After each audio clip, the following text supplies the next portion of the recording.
respecto, la idea a partir de estos encuentros que estamos teniendo es que luego esto como que haga que pique el cerebro, a mí me gusta mucho esa frase, que pique el cerebro para ampliar el conocimiento, ¿sí? No quedarnos con todo lo que hablamos hoy y nada más, sino seguir investigando, seguir buscando, seguir cuestionándonos y seguir ampliando, digamos, la visión que tenemos al día de hoy de muchos temas que tenemos. No tengo mucho más para decir con respecto a lo que es Preservate y el encuentro de hoy. Como les dije, mi nombre es Ana, tengo 24 años, estoy terminando la carrera de medicina y es un placer estar acá. Dijo a las chicas ahora que se presenten antes de empezar con el encuentro de hoy. Marian, ¿querés? Sí. Bueno, dale. Bueno, yo me llamo Mariana, me uní hace un tiempito a Preservate. Estoy en mis primeras charlas, también les cuento, es importante que lo sepan.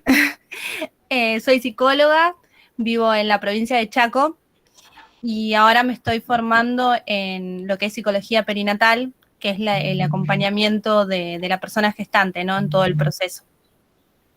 Y bueno, eso, y tengo 38 años.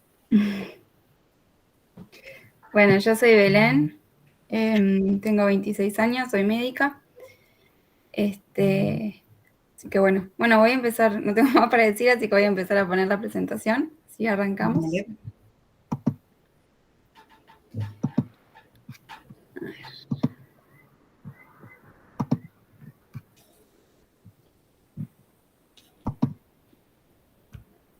Bien, ¿se ve, no? Sí, ahí se ve. Bueno, sí, empiezo hablando un poquito yo, como bien ya presentamos y hablamos un poco de lo que vamos a hablar hoy. Vamos a ver justamente lo que son los derechos, no tan genérico como el concepto de derecho en sí, sino que vamos a enfocarnos más en lo que son los derechos sexuales y reproductivos, y también vamos a mencionar las leyes que acompañan a todos estos derechos humanos básicos que vamos a estar hablando ahora, ¿sí? Entonces, antes de pasar a la diapositiva siguiente, porque spoilea lo que les quiero preguntar, primero voy a definir lo que es un derecho con mis palabras y según mi interpretación del concepto de derecho, y después sí les quiero preguntar cuáles son los que ustedes consideran los derechos humanos básicos, ¿sí? Así que eso lo van pensando y después pueden o prender el micrófono o pueden hablar o pueden escribirlo con lo que se sientan cómodos y cómodas. Bueno, entonces, ¿qué consideramos un derecho? Un derecho lo consideramos como un conjunto de normas que favorecen a una sociedad. En este caso, si hablamos de derechos humanos, estamos hablando de toda la raza humana, de todo el mundo, sin generalizar de más. O sea, realmente estamos hablando de todos los seres humanos, que lo que buscan todas estas normas sociales es que exista lo que es la igualdad, la seguridad de cada una de las personas que conforman esa sociedad, que sean unas personas libres y que además el trato que haya entre las personas sea un trato justo, ¿sí? Eso sería como una definición genérica de lo que son los derechos, y a partir de ahí surgen lo que son todos los derechos humanos básicos, ¿sí? Y acá es donde yo les pregunto a ustedes si es que saben, buenas tardes Pablo, si es que saben o si es que se les ocurre cuáles son considerados como los títulos, por así decir, de los derechos humanos básicos que tenemos hoy en día en nuestra sociedad. ¿Cuáles se les ocurren que pueden llegar a ser los derechos humanos básicos? La educación. Bien, la educación. La salud. La salud.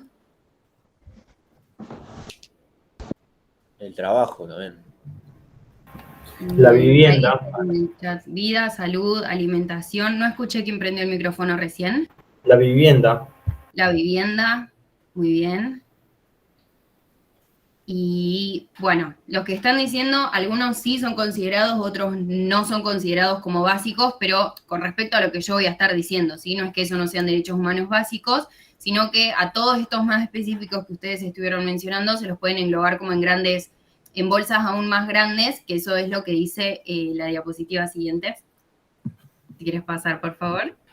Bien. Entonces, ¿cuáles son estos derechos humanos básicos que tenemos? El derecho a la libertad es uno que debe encarar todo, derecho a la educación, derecho a la salud, que esos los estuvieron diciendo, que la salud incluye vivienda, alimentación, no solo la salud física, por así decir, también incluye lo que es la salud mental, por eso es como un concepto de salud súper amplio que incluye algunos de los que ustedes estuvieron mencionando.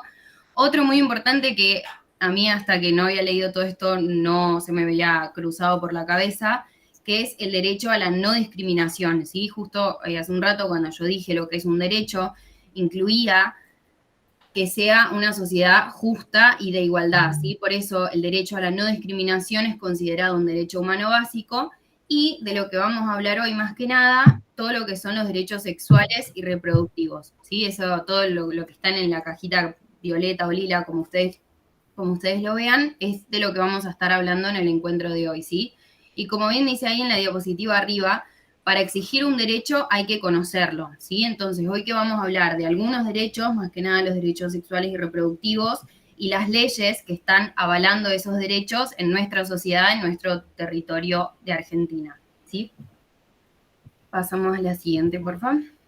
Bien, entonces, dejando de lado todos los derechos que mencionamos en la diapositiva anterior y enfocándonos únicamente en los derechos sexuales y reproductivos, vamos a hablar de ambos, ¿sí? Como primero el título grande y después vamos a desglosarlo y desarrollarlos a cada uno, en donde tenemos una ley, que es la ley 25.673, que es como la más abarcativa en relación a los derechos sexuales y reproductivos. Entonces, ¿qué entendemos como derechos sexuales? Se refiere a el derecho que tiene una persona a disfrutar su vida sexual, tener la orientación sexual que desee y que sienta, la identidad de género que quiera, tener libertad de elegir cómo manejar su vida sexual, en donde toda esta habilidad, digamos, de elegir esta libertad no corra ningún tipo de riesgo ni esté rodeado de violencia, ¿sí? Eso es a lo que se refieren los derechos sexuales.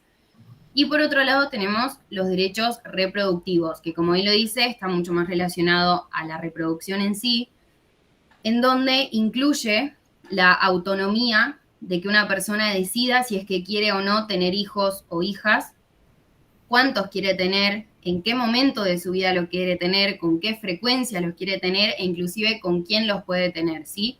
Entonces, todos estos derechos sexuales y reproductivos es de lo que vamos a estar hablando ahora en líneas como básicas y en líneas generales, ¿sí? Si quieres pasamos.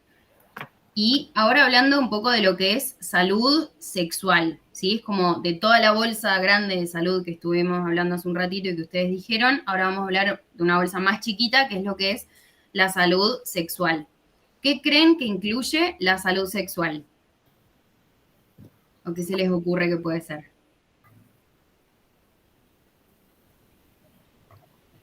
En relación a estas dos palabras, por un lado salud y por otro lado la palabra sexual. Ejemplo, asesorar muy importante. con un ginecólogo o ginecóloga respecto al cuidado íntimo, ¿no? A la higiene. Ahí está, perfecto, esa es la palabra que quería. También, el cuidado del cuerpo, ¿sí? Eso es una de las patas, digamos, que incluya lo que es la salud sexual. Otra pata muy importante sería los vínculos que manejamos, que sean vínculos saludables, que sean vínculos que nos hagan crecer y que sean vínculos en donde nos sintamos bien cómodos y cómodas. Otra pata que tiene, lo relacionado a lo que es la salud sexual es el respeto a la diversidad, que eso no solo incluye yo respetar al resto, sino también que el resto me respete a mí con mis decisiones, ¿sí? Con esta libertad que yo tengo de elegir, respetar y ser respetado. Y después, por último, y no menor, la salud sexual también incluye lo que es el goce, ¿sí? Entonces, ahí aparecen las 4 patitas que podemos decir en relación a la salud sexual. Como bien dije, cuidado del cuerpo, vínculos saludables, respeto a la diversidad, respetando y que me respeten, y también el goce. No pude leer lo del chat. Incluye...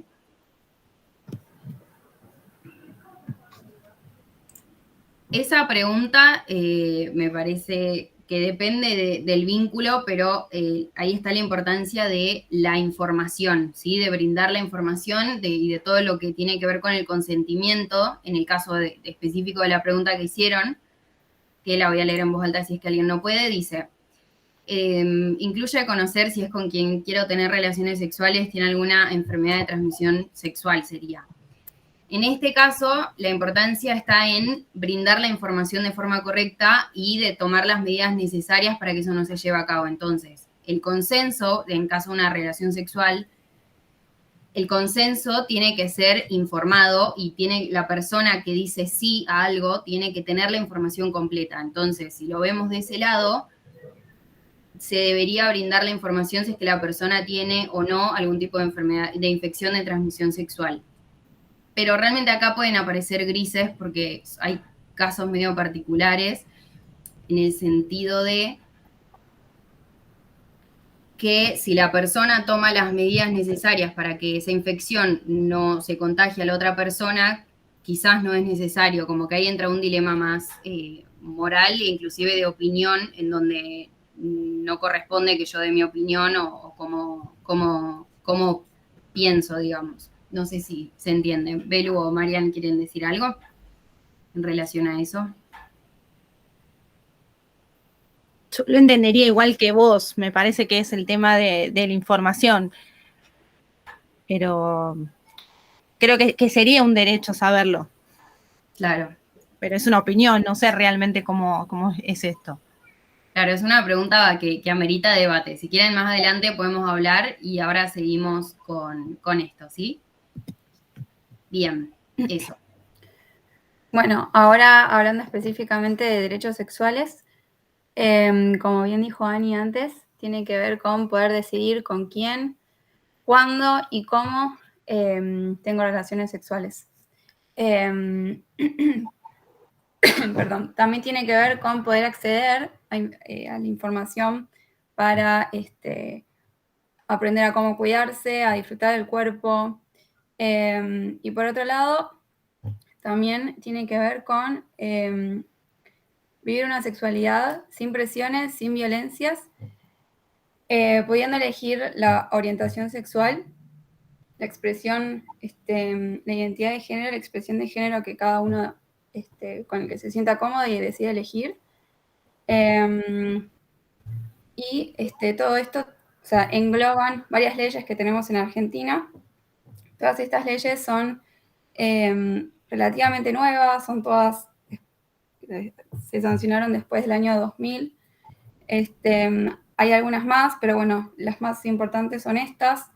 Tenemos la ley del matrimonio igualitario, la ley de femicidios y crímenes de odio, donde hay un agravante en los homicidios que se hacen o sea, de hombres hacia mujeres, o si el crimen se comete por el hecho de que la persona asesinada tuviese una orientación sexual, digamos, diferente o una identidad de género diferente. Bueno, después tenemos lo que es la ley Micaela, que tiene que ver con brindar capacitaciones a gente que trabaja, a funcionarios públicos, sobre violencia de género, sobre género. Esto es súper importante, teniendo en cuenta también que muchos lugares de poder los ocupan los hombres. Por otro lado tenemos lo que es la ley de identidad de género, que tiene que ver con poder elegir libremente la identidad de género que queremos tener, más allá del sexo biológico que nos hayan asignado a nacer. Por otro lado, que también está buenísimo, es poder cambiar, si lo deseamos, cambiar la foto, el nombre, el género en el DNI, en el documento. Y por otro lado, se puede acceder de forma gratuita a todo lo que es el tratamiento hormonal o quirúrgico para, si la persona lo desea, cambiar su cuerpo, ¿no? Bueno, y después también tenemos la ley de salud mental y la ley de protección integral de las mujeres, que engloba todo lo que tiene que ver con estos derechos sexuales.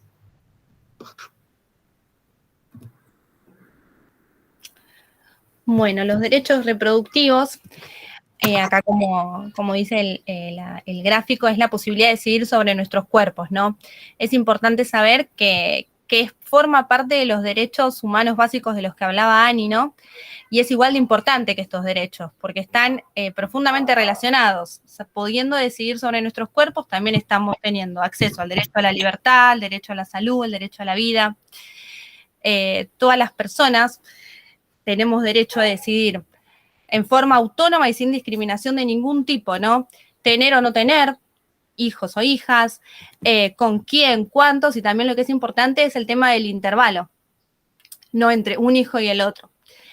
Lo más importante y que muchas veces no se tiene información, no se tiene conocimiento, es del derecho que tenemos a recibir esta información, por ejemplo, sobre los distintos métodos anticonceptivos, y lo que es más importante aún es el tema del acceso gratuito al método que uno elija.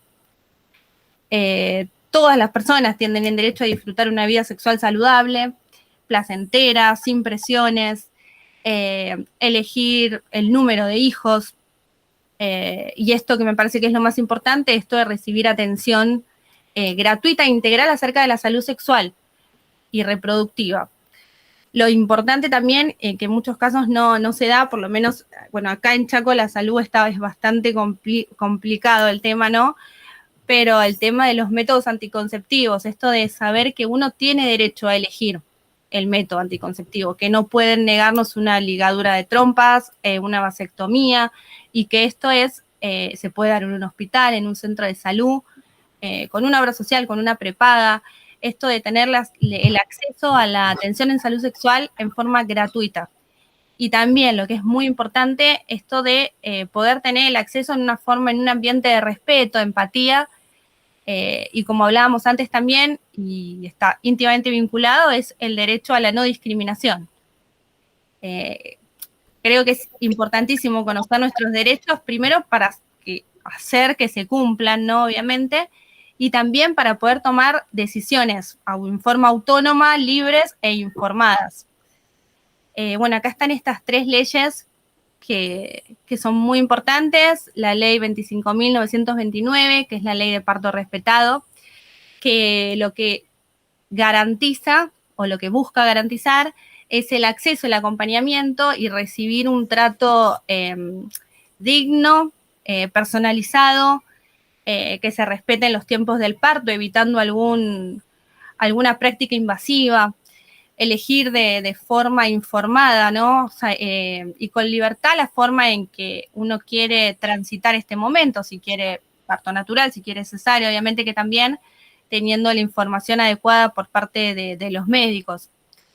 El tema del acompañamiento, que esto también fue bastante debate ahora con el tema de la pandemia, que en muchos casos sé por pacientes que no tuvieron la posibilidad de estar acompañadas y al no saber con el derecho que contaban, siguieron adelante sola en ese momento tan importante y bueno, sin cumplir con ese derecho por parte de los centros, ¿no?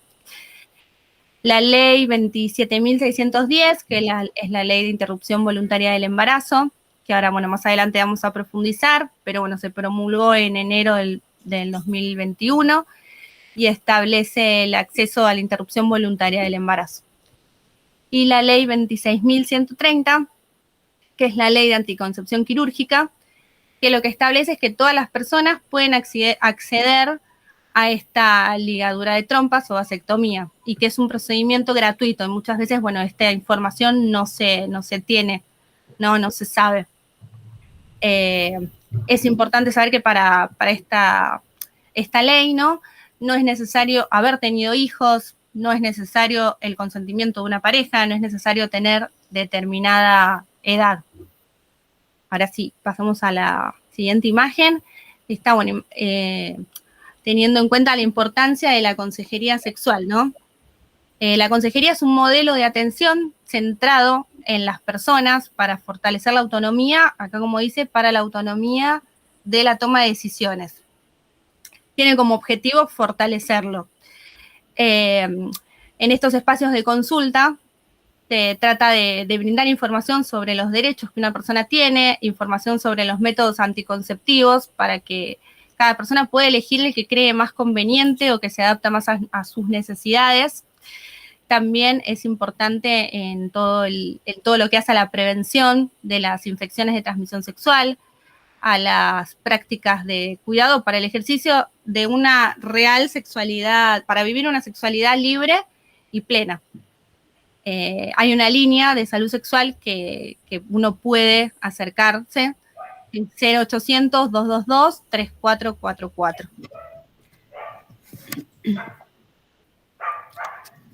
Bueno, y un poco también lo que engloba los derechos sexuales y reproductivos es la Ley de Educación Sexual Integral, que tiene por objetivo no solamente enseñar a cómo cuidarse en las relaciones sexuales, sino también a cómo cuidar el cuerpo, poder reconocer las identidades de género, la expresión de género, respetar esa diversidad. Y por otro lado, al conocer todos estos, toda esta información, también podemos empezar a ejercer nuestros derechos, como había dicho antes Ani.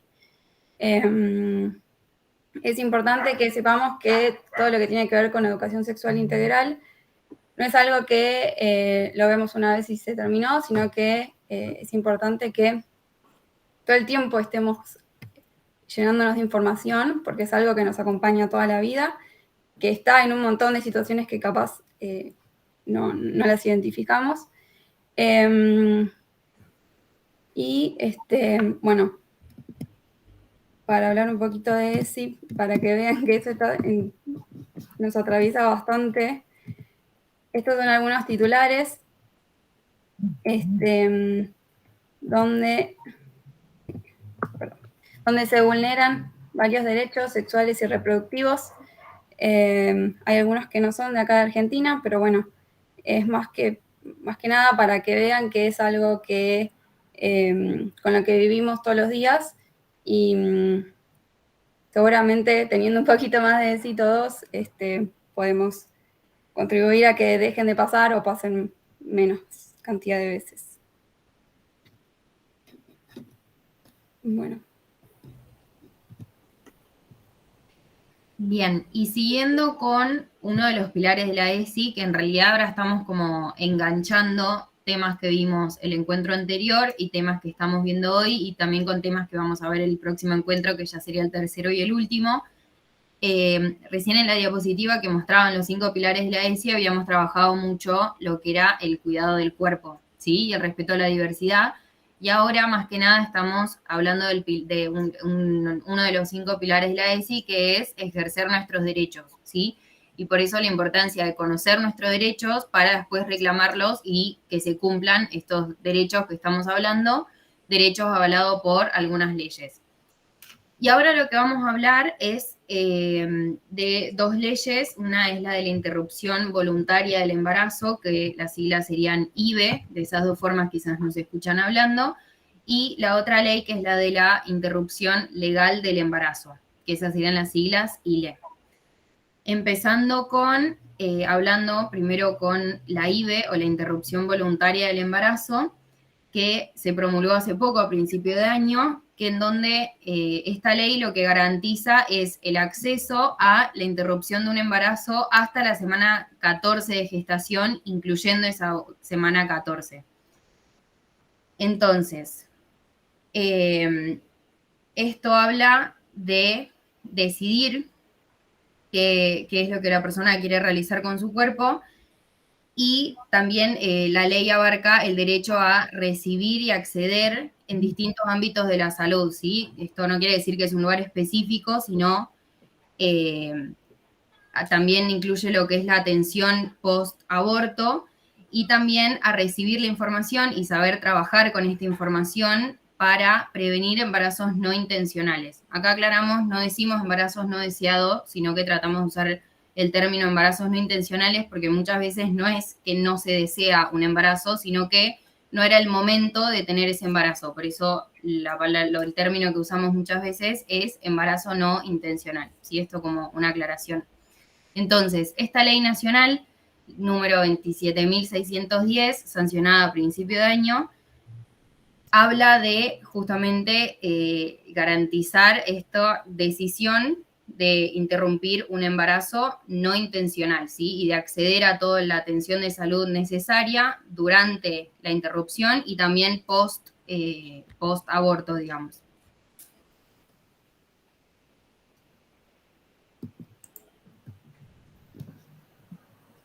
Bien.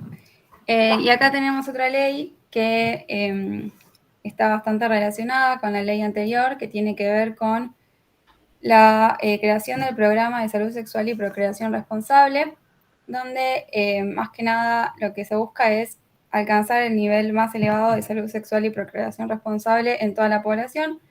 Esto se busca para evitar la discriminación y la violencia. Y además de todo esto, o sea, lo que se busca es disminuir la morbimortalidad materno-infantil, prevenir los embarazos no intencionales, prevenir o tratar de forma precoz las infecciones de transmisión sexual, promover la salud sexual en los adolescentes y, por otro lado, brindar información y que las personas puedan acceder a los métodos anticonceptivos. Y dentro o sea, hablando de lo que es métodos, se crea lo que es el PMO, que es el Plan Médico Obligatorio, donde lo que se garantiza es el acceso gratuito a los métodos anticonceptivos. Por otro lado, y metiéndonos un poquito más otra vez en lo que es ILE e IBE, esto igual también aplica, digamos, a todo lo que es a cualquier tipo de práctica o de atención de parte del sistema de salud. Y esto tiene que ver con que no hay solamente responsabilidades por parte del paciente, sino también, y es súper importante, la responsabilidad por parte de todo el sistema de salud, no solamente el médico, el enfermero, sino todo el sistema, ¿sí? Primero, y lo más importante, es el trato digno. Hay una ley que habla de los derechos del paciente, que tiene que ver con esto, ¿no? Con tratar dignamente a la persona que uno tiene enfrente, al paciente, que haya confidencialidad y privacidad, es decir, que lo que el paciente nos tenga para decir en una consulta no le estemos diciendo, o sea, no se lo estemos comentando a todo el mundo, sino que es algo que queda en el consultorio. Es súper importante poder brindar información de calidad al paciente, sobre todo en el contexto de la ILE y de la IBE, donde o sea, es importante acompañar y sobre todo informar al paciente acerca de todo el proceso que lleva esta interrupción del embarazo. Por otro lado, la atención gratuita y poder dar esta práctica de forma gratuita, tanto en el sistema público como en el sistema privado. Y por último, y no menos importante, la celeridad. Es decir, en cuanto, o sea, si hablamos de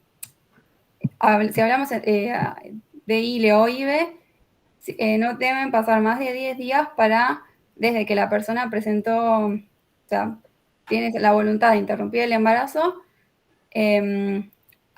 o sea, el médico o el sistema de salud tiene que actuar hasta 10 días posteriores a la decisión de la persona.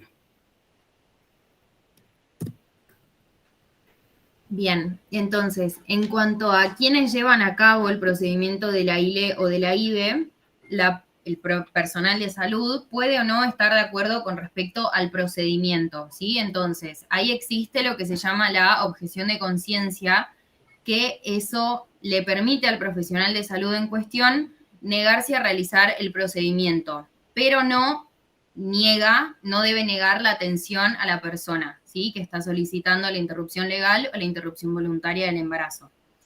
Esto de la objeción de conciencia es un artículo que se encuentra dentro de la ley de interrupción voluntaria del embarazo, que para ser objetor de conciencia se tienen que cumplir como ciertas cuestiones. La primera es que sea explícita, ¿sí? Es decir, que esté constatado en algún lugar de la institución que la persona es objetora de conciencia. se lo debe hacer con anticipación. ¿Qué sería considerado con anticipación? Una vez que cuando la persona empieza a trabajar en una institución, debe dejar constatado de forma escrita que es considerada objetora de conciencia y no abarca todos los ámbitos. O sea, esto quiere decir que la persona solamente no va a participar en el procedimiento, pero no puede no atender a la persona antes y durante, después, antes y después del procedimiento del aborto, ¿sí?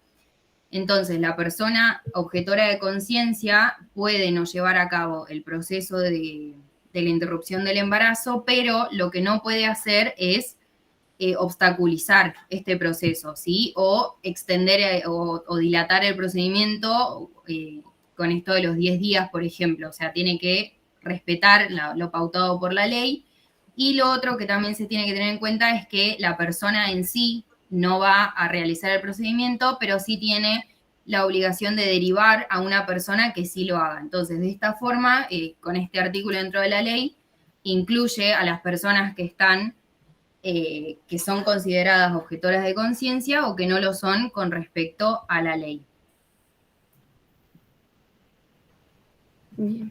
Por otra parte, Ani, es importante que si la persona gestante tiene riesgo de vida, el médico o médica, por más que sea objetor de conciencia, tiene el deber de actuar. O sea, no puede dejar a la persona gestante ahí hasta esperar a que venga alguien que no sea objetor de conciencia, ¿no? Claro, claro, o sea, me refiero específicamente a un procedimiento programado, ¿sí? No una situación de emergencia o urgencia en esa situación, más allá de la situación en la que ese profesional se encuentre, sí o sí se debe asistir si estamos en una emergencia o urgencia. Esto de ser objetor de conciencia o objetora de conciencia se refiere a en procedimientos programados en donde se tenga tiempo de derivar a otro profesional y que se lleve a cabo de forma correcta según lo establecido y estipulado por la ley. Bien. Bueno, y pasando un poco a cómo es la práctica, es de que la persona gestante elige hacer la consulta para interrumpir el embarazo. Primero lo que se hace es una consejería que es interdisciplinaria, donde, como habíamos dicho antes, se le brinda información a la persona gestante sobre cómo son los procedimientos, la atención, bueno, y todas las dudas que la persona se quiera sacar. Es importante que la persona gestante que va a interrumpir el embarazo firme un consentimiento informado. Esto es a partir de los 13 años. Si es una persona menor a 13 años, no lo tiene que firmar. Y existen distintas prácticas de interrupción del embarazo. Hay algunas que son un poquito más invasivas que otras. Entonces, de acuerdo, y esto un poco también lo que hablábamos la charla pasada, depende de la edad de la persona gestante, si es necesario que referentes afectivos den, digamos, el consentimiento por esa persona, ¿sí? Siempre que sean, si son menores de 13 años, la tienen que dar sí o sí. Si tienen entre 13 y 16 años, solamente si son procedimientos un poco más invasivos, y ya si son personas mayores de 16 años, tienen la total capacidad para decidir sobre su propio cuerpo. Y por último, también lo que se hacen son estudios complementarios de distintos tipos previo a la realización de la interrupción del embarazo y posterior a ello también. Bien, y ahora pasamos a lo que es la interrupción legal del embarazo. En este caso tiene que ver con un embarazo que se interrumpe después de la semana 15 y se puede realizar solamente cuando haya peligro en la vida o la salud de la persona gestante que no se pueda evitar de ninguna otra manera, o si el embarazo resulta de una violación. En este caso no es necesaria la denuncia policial, ni tampoco es necesaria la autorización de un juez. O sea, la persona gestante va, dice que la violaron y que quiere acudir a la interrupción legal del embarazo y se le debe realizar la práctica. Obviamente siempre con toda la asesoría y todo lo que habíamos dicho antes, ¿no? Bueno, como habíamos dicho antes, la declaración jurada es necesaria en este caso también. Es siempre en mayores de 13 años, en menores de 13 años no es necesaria. Y después, si, digamos, estamos en la semana 15 y no ocurrieron ninguna de estas dos situaciones y la persona gestante quiere interrumpir el embarazo, en ese caso sí, ya está penado por la ley.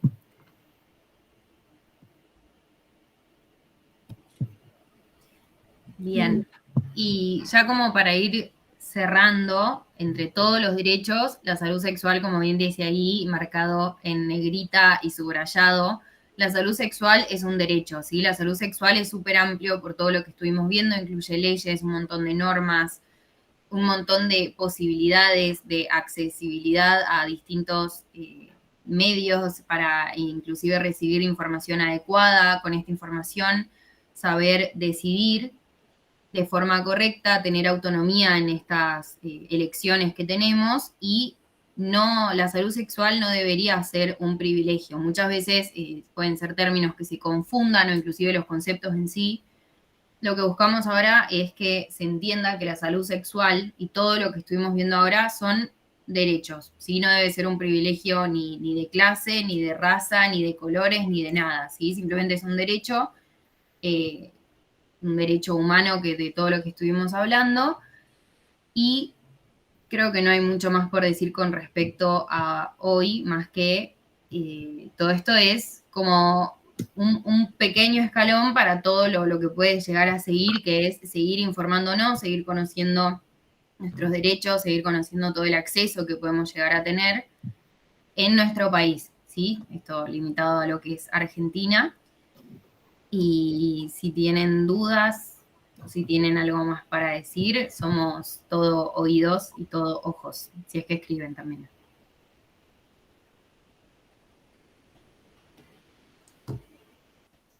Clarísimo, chicas, muchas gracias. Me alegro. Un aplauso a la distancia. Muchas gracias. Bien. Gracias a ustedes por escucharnos. Dudas, consultas, chicos, que algo que quieran decir, o sea, preguntar. Opinar también. Muy bien. Claro, ahora es más momento de debate, si quieren, obviamente.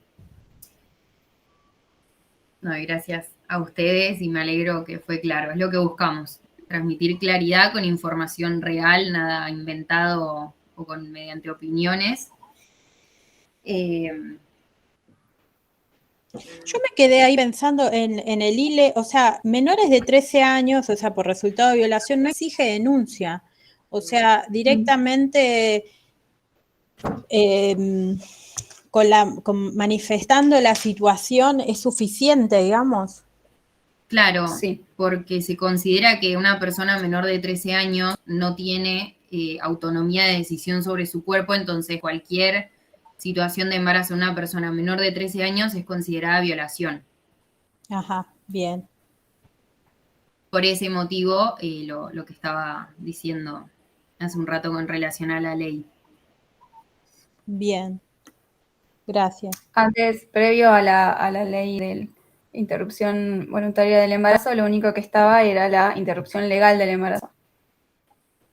Claro, claro. Que era, o sea, era solamente en esas situaciones.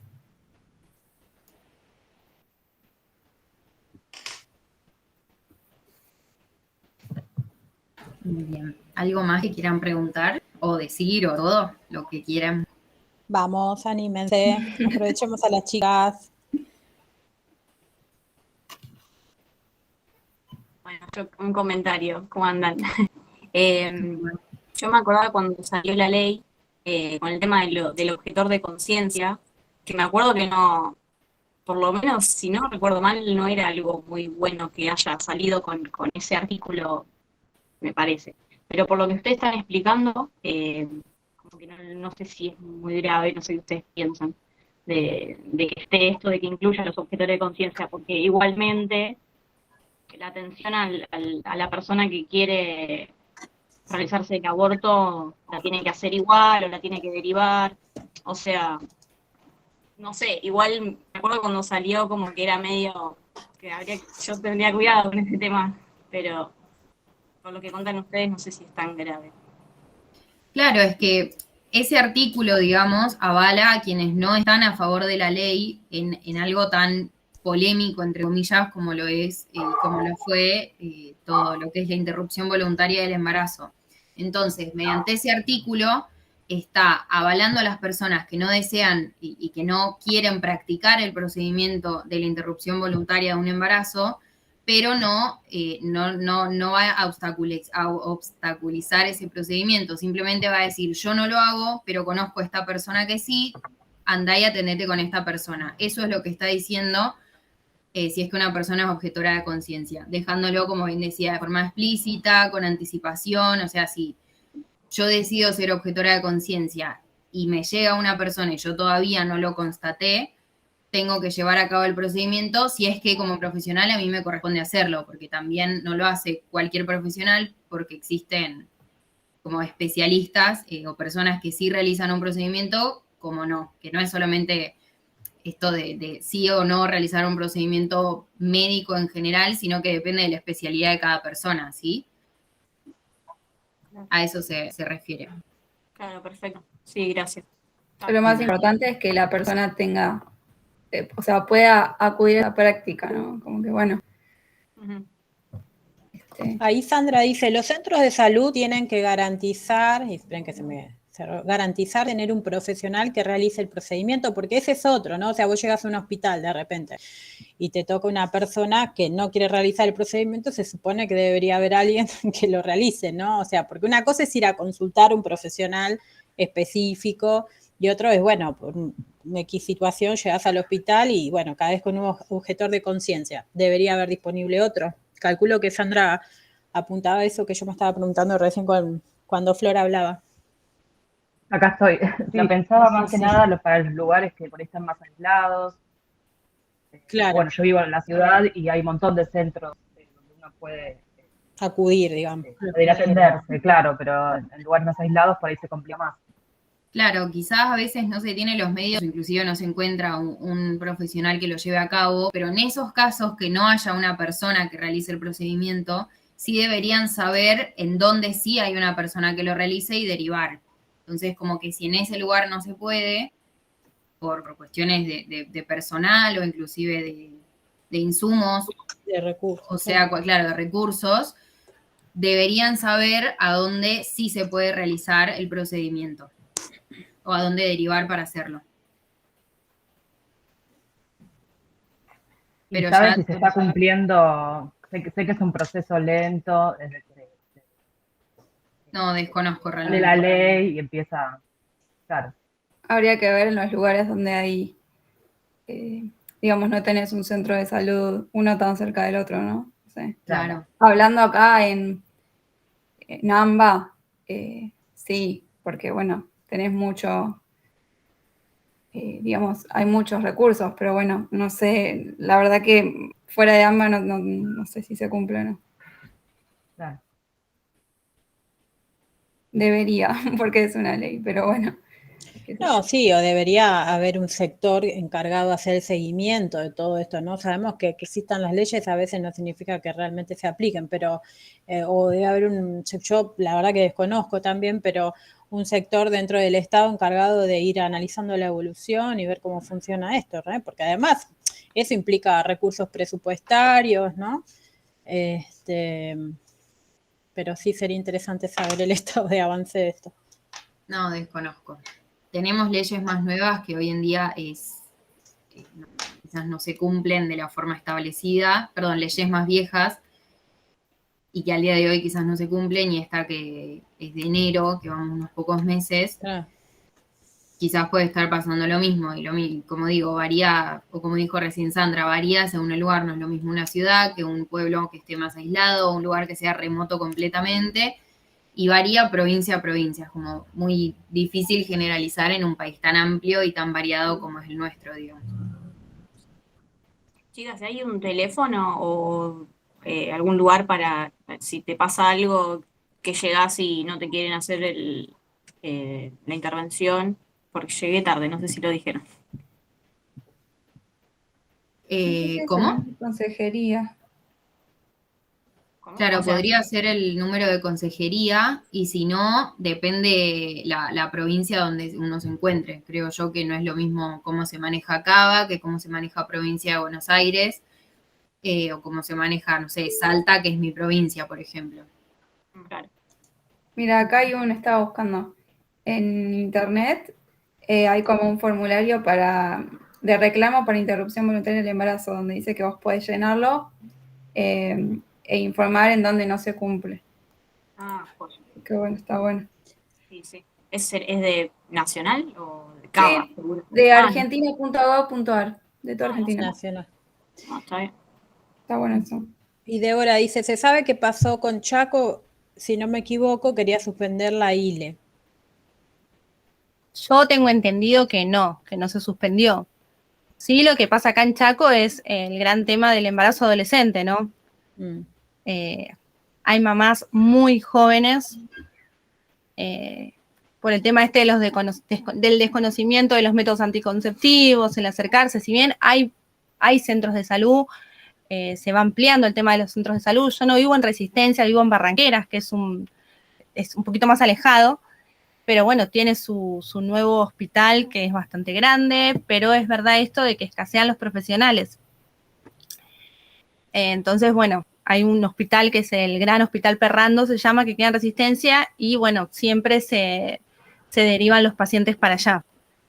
Que yo tenga entendido, la verdad es que no se suspendió, no sé qué habrá pasado, pero tengo pacientes que se han acercado consultando y han tenido respuesta.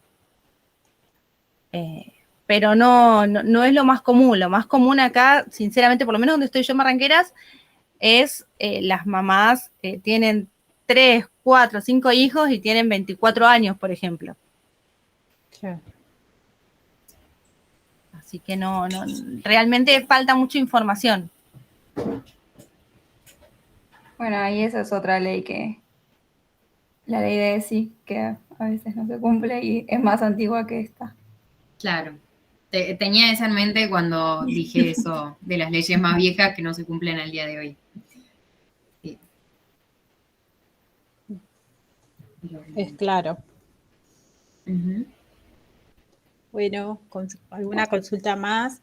No sé si había quedado pendiente lo de Débora de esto del consentimiento en las relaciones sexuales, saber del conocimiento de las enfermedades de transmisión sexual, o si el otro tuviese, la otra, una enfermedad sexual y eso. No sé si lo cerramos o quieren darle... Débora, ¿vos querés decir algo? Me gustaría saber qué piensa Débora, si querés hablar. A ver si puede, pobre, va a andar Claro, en el si celular puede, ahí. tal cual. Si no, no se escribe. Sí.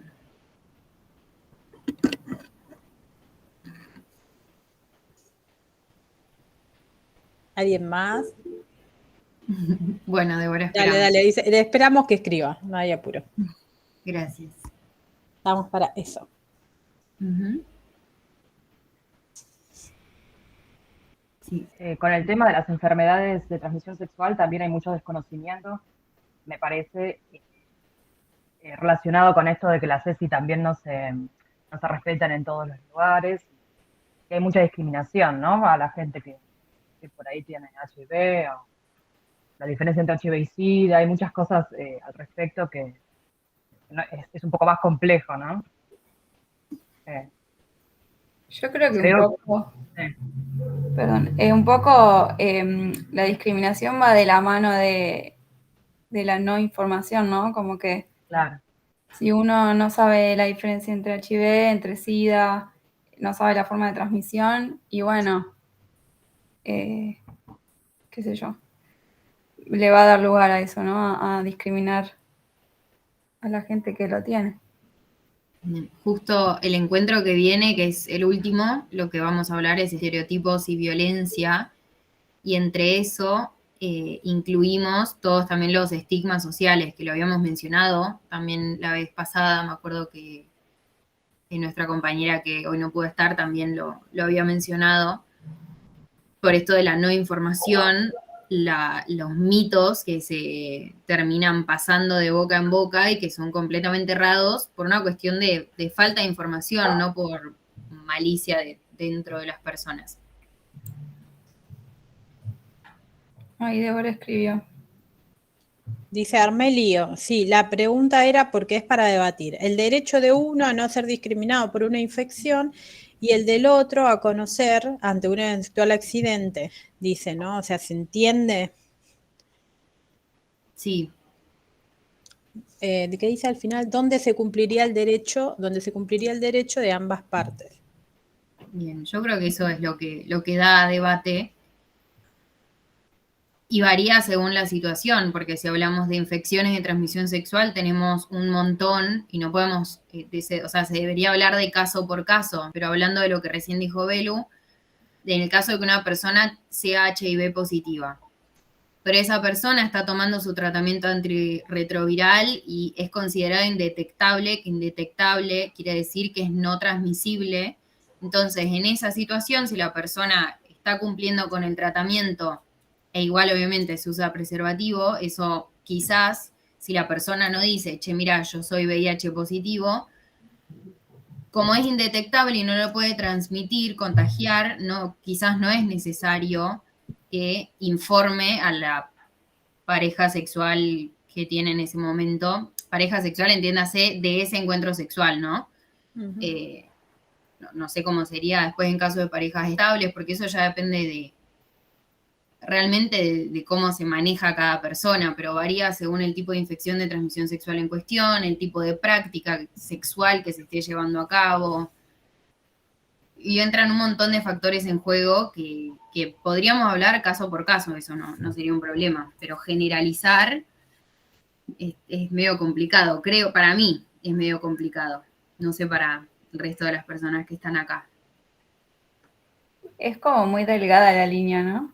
O sea, claro. Me parece que está buenísimo debatirlo. Y tampoco sé si hay una respuesta correcta. Exacto.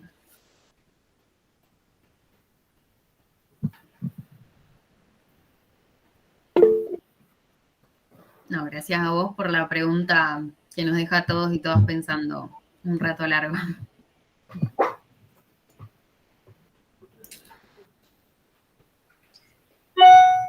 ¿Alguien más quiere decir algo? Chicas, chicos, chiques.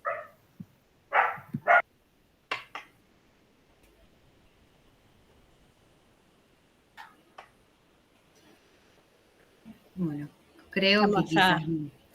Sí, arrancando el cuatrimestre, le falta todavía el impulso. Quizás en el que viene se animan más. El que viene desde ya seguramente amerita debate y participación. Así que preparamos bien un vaso de agua para hablar tranquilos y a escribir o a hablar, como quieran, para el encuentro que viene. Que es en octubre, falta. Falta. Bueno, de mi parte agradecerles la claridad, el tiempo que lleva hacer este tipo de actividad, ¿no? Porque, digo, ustedes lo preparan, el momento que dedican a estar con nosotros, así que nosotros lo valoramos muchísimo, sobre todo en nuestra institución, que si bien tiene muchos años, la incorporación de la ESI es nuevo y se dio dentro de este entorno virtual, porque la primera fue el año pasado, no es que lo venimos haciendo hace mucho, no tuvimos posibilidad de vernos en un espacio presencial, eso seguramente sea más amigable, ¿no? O sea, permita compartir otro espacio, pero bueno, ya llegará el momento, no es este, sí, ya llegará el momento, lo importante es que pueda... Sí, Debo. Lo que les quería decir es que por ahí en este tiempo les surge alguna duda, alguna pregunta, y bueno, quedará para hacer en el próximo encuentro, porque seguramente uno se queda pensando a veces con toda esta información, y bueno, los invitamos a que se las hagan, les pido perdón a las chicas, pero... No hay problema. Los invito a los chicos a que se animen, si les quedó algo colgado, a que evacúen sus preguntas en la próxima reunión. Sí, y muchísimas gracias por el espacio y nos vemos la próxima. No sé si estaremos nosotras tres u otras personas, pero nos vemos el próximo encuentro. Bueno, chicas, Mariana, Belén, Ana, un abrazo enorme y gracias otra vez en nombre de toda la institución. Gracias a ustedes. Un abrazo a todos. Chau. Chau, chau. Adiós, gracias. Chau, chau. Chao.